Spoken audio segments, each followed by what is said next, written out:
Welcome to Intelligent Human Leadership, leading yourself and your team. Do you ever find yourself grappling with a lack of confidence in your team? Or battling the relentless waves of concern and fear? Are the pressures to meet client expectations and the burden of missed opportunities weighing you down? On this podcast, you'll discover the strategies and insights that will reignite your team's morale and help you find the harmony and knowledge you seek to propel your business forward. Here, we explore innovative ways to reignite your creative spirit and achieve greatness, empowering you to lead with intelligence, compassion, and resilience. If you're ready to dive deep into your core of leadership challenges and be guided toward success, here's your host, founder of Steward Your Business, David Carr. Welcome to the Intelligent Human Leadership Podcast, where we cut through the noise so you can lead yourself and others with clarity, purpose, and resilience. I am David Carr, your host. So grateful to have you back once again this week, where we are picking up on leadership that works. We're going to cover communication, where drama and dropped balls begin. Today, this series is going to address where most teams fall apart in the area of communication.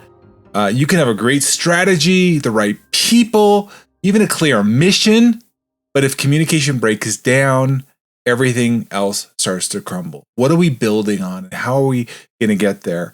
This episode is for leaders that feel they're repeating themselves, constantly putting out fires, dealing with the same misunderstandings week after week. Does this resonate? Do you hear this? Have you heard this from other colleagues? Well, we're going to dive deep into this in this episode, and I hope you stick around through the whole episode. We're going to give you some great nuggets to take away and some resources that I've learned and use with myself and clients and others that I get to share this with. So as we dive into this, what's actually breaking down, right? You can have frequent conversations, but really still lack clarity. As one that's married almost 20 years, I can tell you this is a truism that you have to work at. My wife and I talk past each other at times, and we're not on the same page. Same thing with my kids. And this goes straight for work as well. These are people that I live with my day in, day out. Think about the people that you don't live day in, day out, and you have challenges with. Poor communication shows up in a number of ways. Drama, confusion, what's going on? I didn't understand this. I'm frustrated, right? From the production side of things, rework. Anytime you put re in front of it is expensive. And inefficiencies here. I misunderstood that. That didn't get taken care of. I didn't know that was my responsibility. I thought you were doing that. Missed expectations. And that can build into silent resentment. Can also be into vocal resentment too, but there's this, people to shut down and don't engage. This is critical because if this is breaking down, and unfortunately, it's not a set it and forget it thing. You're either, you've heard me talk about this on the podcast before, you're either breaking down, and that's the natural tendency of the thing is, as a biologist, as a person working in the natural world, entropy is natural. It is a constant breaking down. So you're either breaking down, communication is either breaking down or you're building it back up, but it does not stay static. So good communication isn't just about how often you talk, how loud you talk. Have you ever been in another country where somebody speaks louder? Like that's supposed to help. But it's about how clearly you are understood. It's one thing to communicate. It's another thing to receive that message. How do people feel around you? Do they feel safe that they can respond and to share? Most of what people call people problems are actually clarity problems. We are not clear on the issues at hand here. And sometimes we force our way through because we're, quote unquote, we're the leader. I like this quote from Simon Sinek where he says, leadership is not about being in charge. It's about taking care of those in your charge. Hence, the name Steward Your Business is about focusing on taking care of those that we are entrusted as a business owner. And whether you're a business owner or a leader, a group leader, a director, you're in a position of overseeing somebody. It's your responsibility, in my mind, and I felt this way, to lead by example.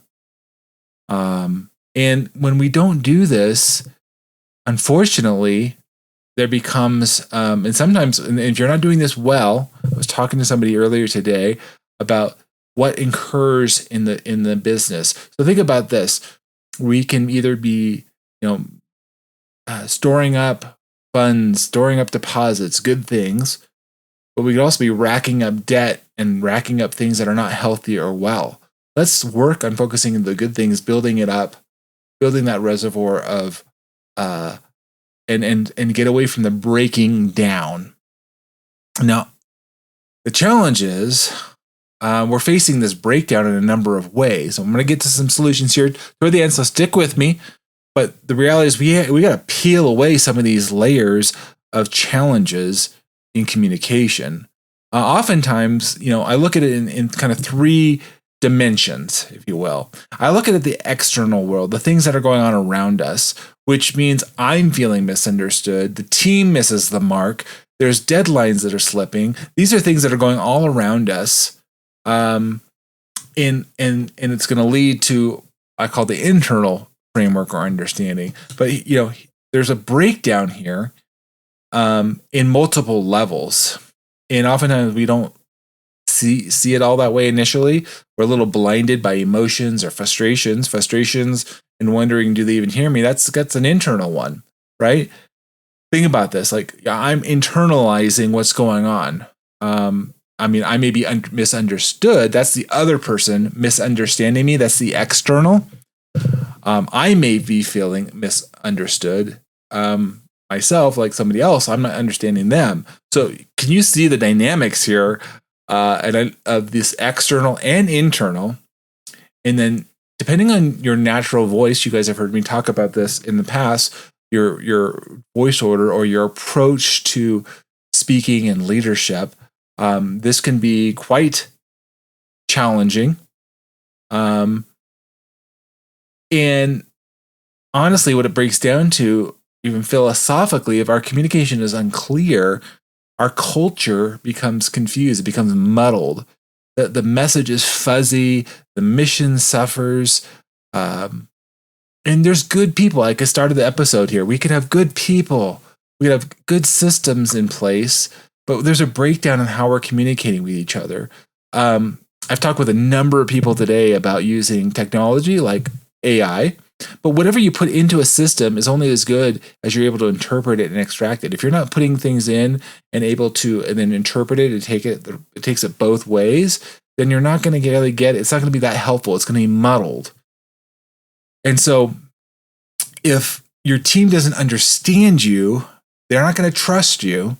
And if they don't trust you, they're not going to follow you. This is something I learned early on when I was starting to step up into management and leadership. And I started to do my own work and myself to become a better leader, to become the example. Now, here's the thing. Am I there? I'm better, but I'm not all there. This is a lifelong pursuit. And, and you try to do this on your own, it's difficult. It is difficult. Now, I've done it and I got help. I got external help and I took different courses and engaging different people. And, I'm better at it today than I ever have been, but there's a lot more to improve.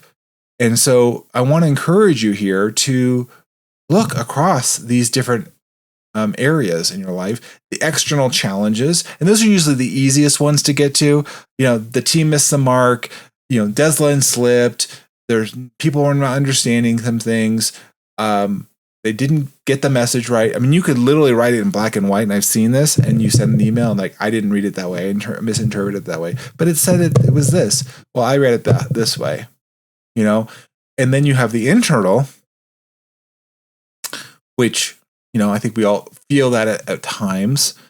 And then, like I said, the bigger question is that this rolls up into this, philosophical challenge of, muddleness, lack of clarity and focus to help us move forward and make our mission. And so then kind of everything just is kind of and you're not really, on point.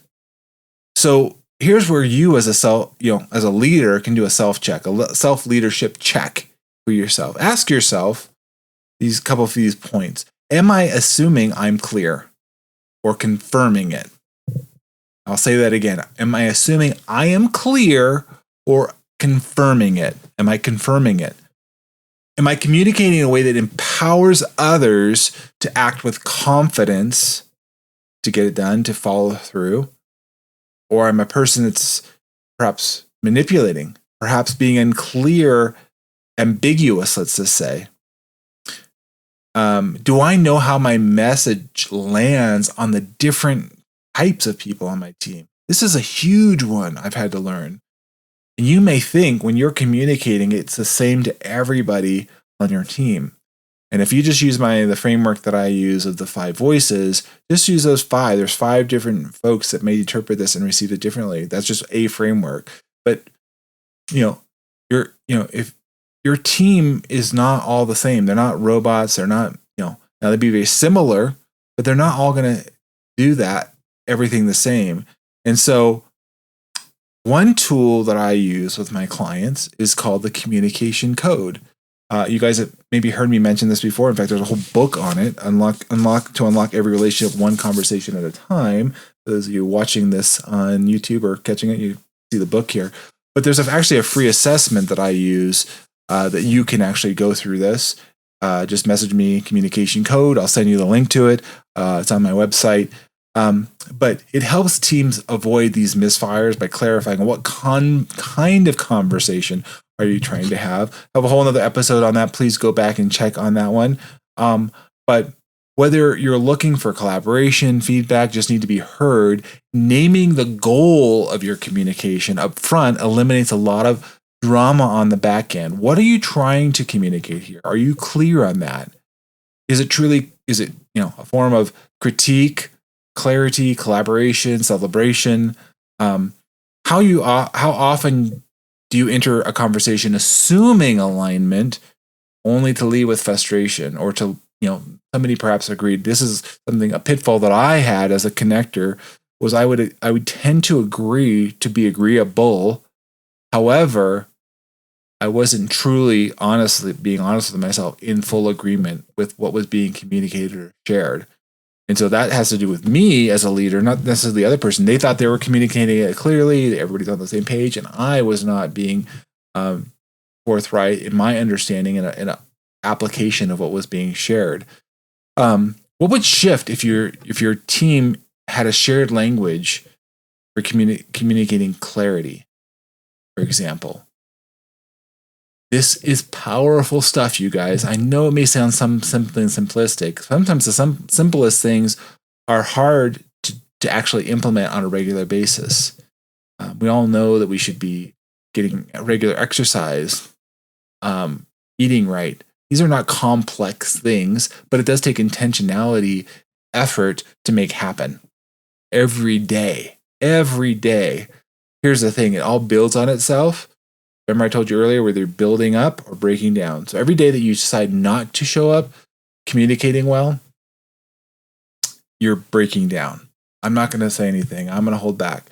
Now, here's the thing. We all have different mechanisms that we have for self-preservation. I know I do. As a connector, particularly, that's for those of you that aren't connectors, this won't resonate as much. But for connectors with me, I have to learn to move past self-preservation, to collide, to engage, in a healthy way, in an assertive way, not in a passive aggressive or passive way, or maybe perhaps for those of you that are maybe a guardian or a pioneer voice, more of a aggressive way, or may come off that way.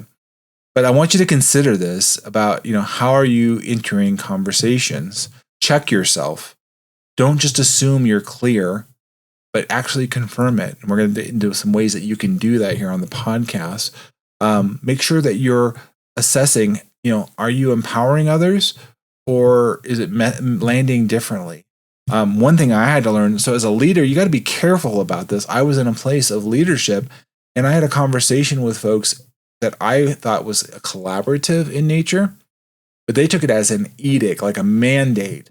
There was employees that came in and so I was like, oh, whoa, we're doing this now. I'm like, well, I wasn't clear, that this was a conversation. This was meant to be a dialogue, not a one-way conversation, not an edict. And so that was a huge revelation for me as I stepped up into leadership roles and places of authority, that I had to be careful about how I was framing the conversation. And so do this check on yourself. And, we can get into some practical fixes here on the podcast. I can't solve all these things in one short, 20-minute podcast. This takes time and effort. But what I want to do is give you actionable steps that you can take today. And awareness, mindset, understanding is definitely, the foundation of this.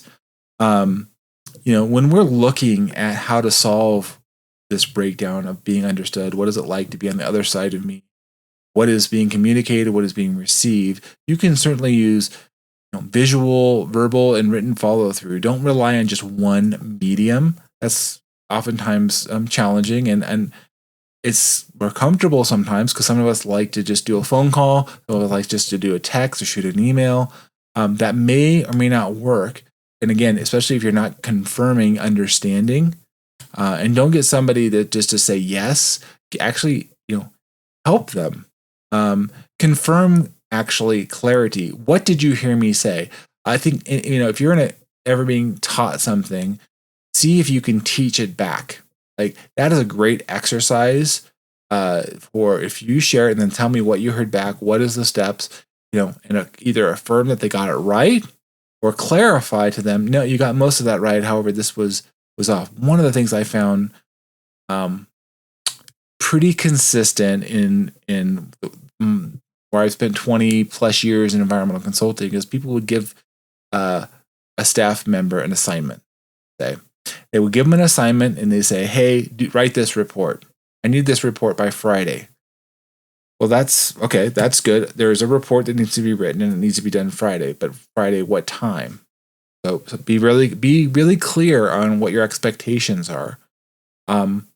This is the big one usually I find is write a report. Okay, write a report. Yes.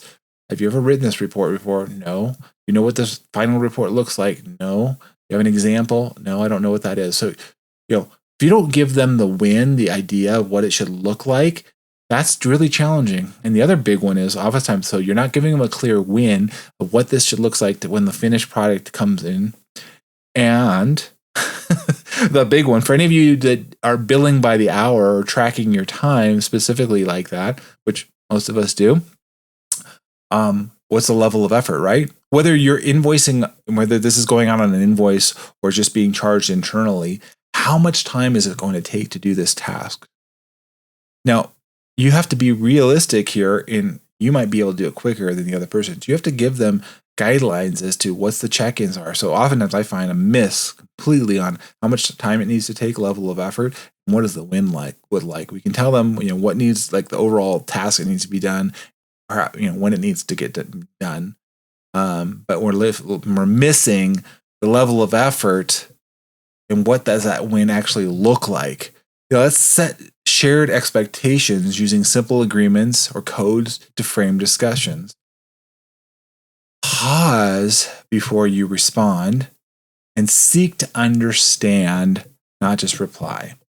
This is a big one. Seek to understand. You have 2 ears, 1 mouth.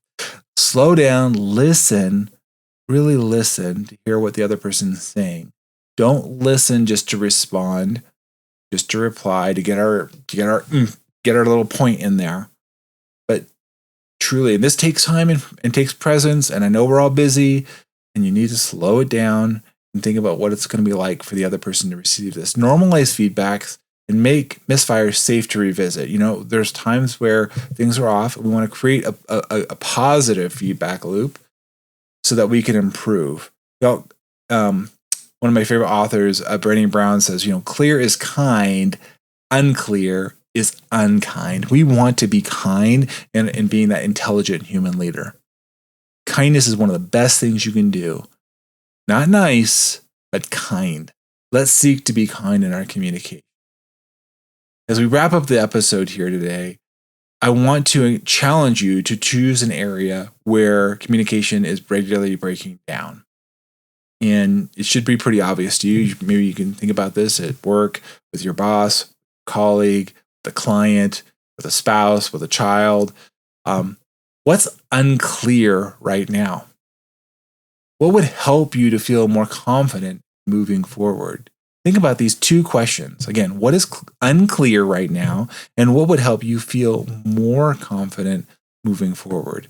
If you want a simple way to identify the conversation you're trying to have, whether it's to process, to get feedback, to brainstorm, or to receive direction, just check out the communication and code assessment. I mentioned that earlier. And I'll make sure that you have the link in the show notes here. And if you haven't had that chance to take the free leadership audit that I'm offering, we'll go through and we'll look at this whole area. Communication is just one of them.